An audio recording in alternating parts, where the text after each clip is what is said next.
Okay, the grinding is done. As you can see, Tails is level 12, Lars is level 11, and Princess Peta is level 6. That was what I was really going for. We got her up to 6, so now she's able to help us out on this journey. Lars and Tails leveling up was a bonus. Now, I also bought Tails the broadsword and steel shield from the weapon shop. As you can see, here they are. So his attack and defense is increased pretty well. He'll be really nice on this trip. There wasn't really anything new for Lars and Peta, but Peta's strength, as I said before, she is pure mage, and she has 4 very nice spells. She has Sleep, to put enemies to sleep, Heal More, which is the upgraded version of Heal, Infernos, which is an attack all spell like Fire, and Surround, which I believe lowers an enemy's accuracy. Gotta look at... I actually have to look that one up, I'm not too sure on it. Now, we're gonna head west first, southwest-ish, as we work our way this way. And we're gonna make a stop at Moonbrook Castle. We haven't really looked at it since the beginning of the game, where we saw it getting attacked. First, of course, we're gonna deal with this zombie. As we punch it in the face. Just gonna have Lars use a little bit of his MP, because he's got that wizard's ring, which will allow him to restore his MP at will. Saves me some money on inns, too. Alright, he's done. We're gonna continue south. And here we are at Moonbrook Castle. Now, it's surrounded by the swamp, and the swamp will hurt us. So we're gonna take a few steps in. Takes 4 exactly. Well, 3. The 4th one we walk in. And welcome to ransacked Moonbrook Castle. First thing that attacks us, 3 zombies. I guess this means either these are the forces that Hargan brought with him when he attacked, or these are remnants of the castle guards. Who knows? If you remember from the beginning, there were only 5 guards to begin with, and that was including the one that ran to Middenhall to tell them what was going on. So most likely they're forces that were brought with him. That, or there were guards hiding somewhere. I don't know. But we're gonna do away with them real easy here. Oh, Peta took a hit there. Jerk. You don't beat up on the princess. Not supposed to hit girls. Alright, 145 experience. Not bad. Now, while standing on this solid ground here, because we will be venturing out into the swamp a couple times, we're gonna have Lars cast heal, because that's all that's needed.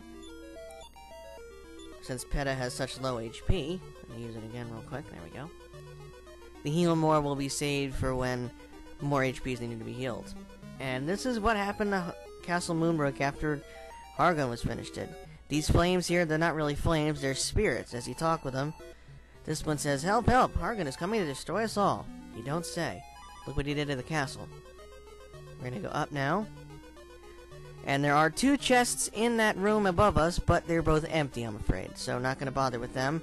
Gonna head east here, past that one black square that is a hole in the wall, I guess, and thus we see the outside for a brief moment. And then when we walk forward again, we are back inside the castle. We are now in throne room that we never got to, that we didn't see in the beginning of the game because the king and the princess were in the courtyard. So we're gonna do away with these cobras, rabbit hobo, and wisp of smoke as they try to hinder us and such.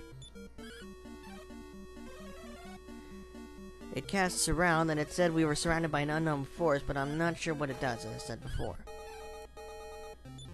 Just gonna continue pounding. Gonna have Lars use Fireball here, because I believe that spell did lower accuracy as I was not hitting them. But thankfully fire is not affected. So now I'm gonna punch the smoke in the face, if that makes any sense. And defeat it. 97 experience.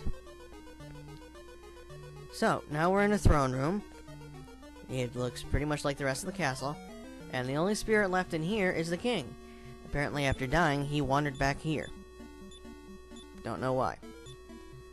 So now we're gonna have Peta use Infernos, which hits both zombies there with fire damage for about 20 or so. It hits a whole group of enemies. Not all enemies on the thing, but just one group. Like the group of zombies or the group of big cobras. I chose the zombies because they're the more deadly of the group. So I'm gonna hit them both again. Cobra's gone. The zombies are standing guard. Oh, no, that one attacked. Bam. And one more. You're done. Hooray! 128 experience. Up. Got a level. Alright, Tails leveled to 13. Power increased by 5, reaction speed by 4, and HP by 1. Very nice. So now we're gonna heal up real quick. Lars will heal Peta. And now Peta's gonna cast Heal More on Lars. Heal More, of course, costs more MP, but it restores more HP as well. And then since Tails is just like 4 or so HP off, okay, it was 8. We'll use Lars' heal. Now Lars uses the Wizard Ring. It doesn't say he gained any MP back, it just said he dons the ring and says a prayer. Slipped on the Wizard's Ring and spoke a word of magic. That means, as you can see now, his MP is restored. Okay, he's full now, and we'll have Peta use her ring. That's right.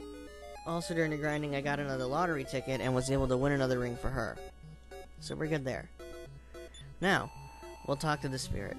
Woe is me, for I am the unhappy ghost of the King of Moonbrook. Just like I said. To make matters worse, my daughter has been cursed and transformed into a common mutt. That's why the princess was a dog. I am burning with shame. Then Peta cried out, Father, it is really thee and... Is it really thee in the flames?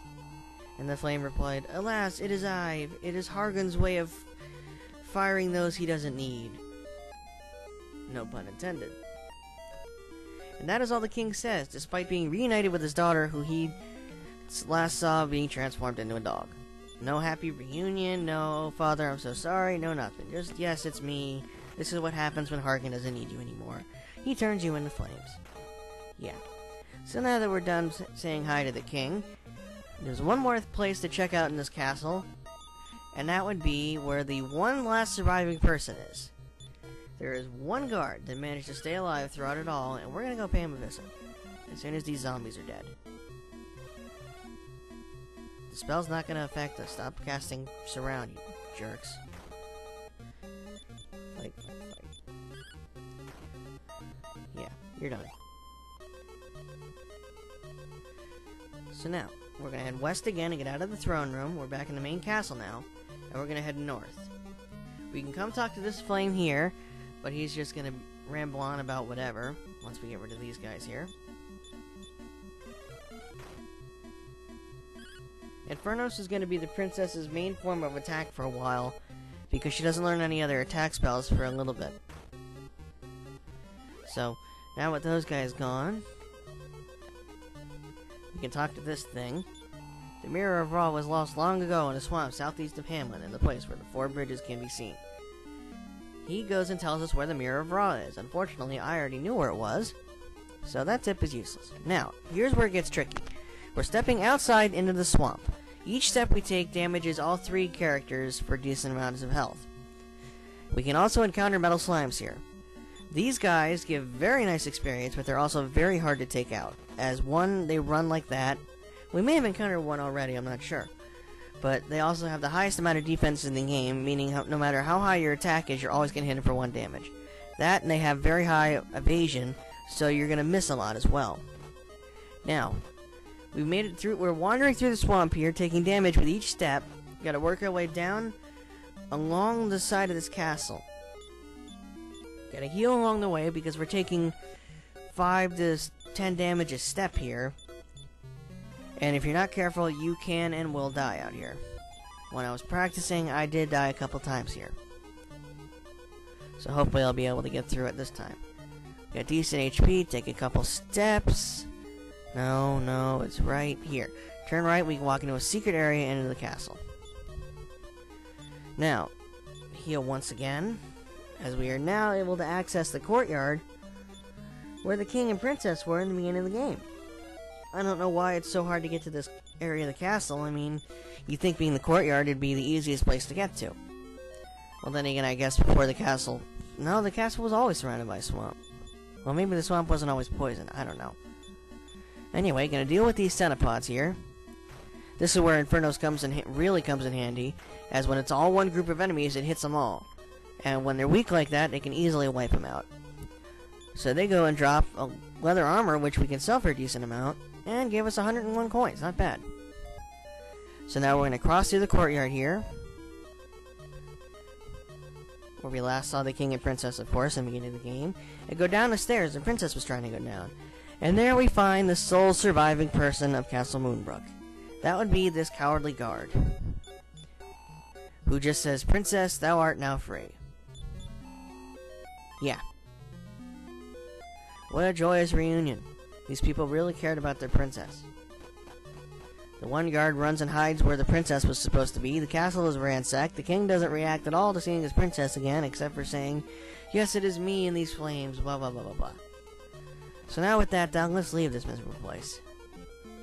We once again have to step through the swamp to get out, as we're now going to head west. Where are we going? To Dragonhorn Tower, of course. It was called Dragonhorn Tower, not Dragon Tower, as I've been calling it throughout the game. I was close, hey. So now I'm going to heal up real quick. Have